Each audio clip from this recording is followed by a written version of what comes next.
Sommet des Pau, les choses s'accélèrent dans le Sahel, une semaine après.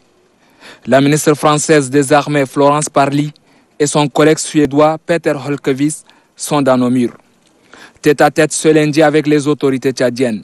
Le ministre d'État, ministre secrétaire général adjoint de la présidence, le ministre chargé de la Défense nationale et de la Sécurité, ainsi que son collègue des Affaires étrangères.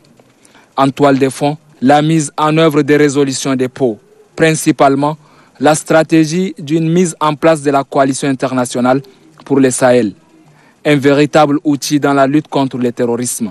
Cette coalition va désormais conjuguer différents outils, l'outil militaire d'un côté, l'outil politique que constitue le retour nécessaire des États dans des régions qui ont été désertées par les structures et les services publics, et puis l'outil économique, c'est-à-dire celui de l'aide au développement.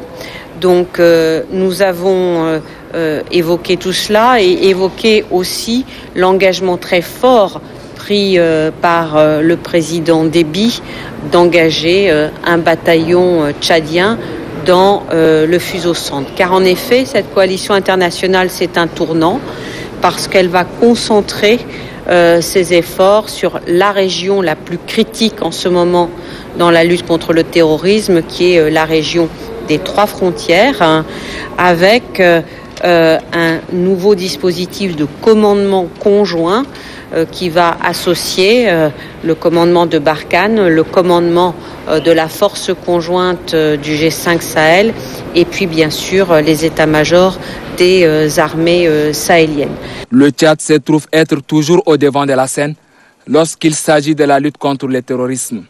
Et son engagement reste constant dans cette nouvelle force, avec à la clé l'intervention d'un bataillon dans le Fuseau-Centre.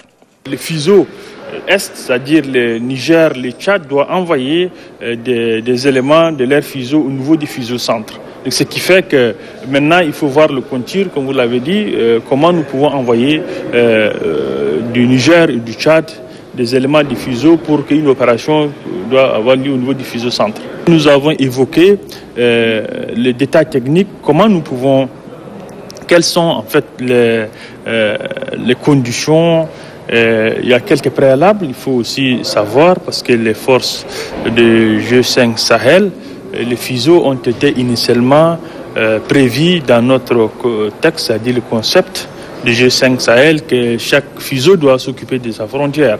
Et maintenant, s'il fallait regrouper toutes les forces sur un lieu, il fallait maintenant voir juridiquement et revoir le concept, c'est-à-dire sur ces questions techniques que nous avons échangées. Voilà, visiblement, il n'y a pas de temps à perdre.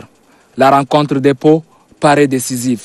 Les pays du Sahel, la France et leurs partenaires appuient sur l'accélérateur pour tourner la page du terrorisme. Satisfait des échanges avec les autorités tchadiennes, la ministre Parly et sa délégation quittent. Une voiture répare avec l'assurance que l'année 2020 soit décisive.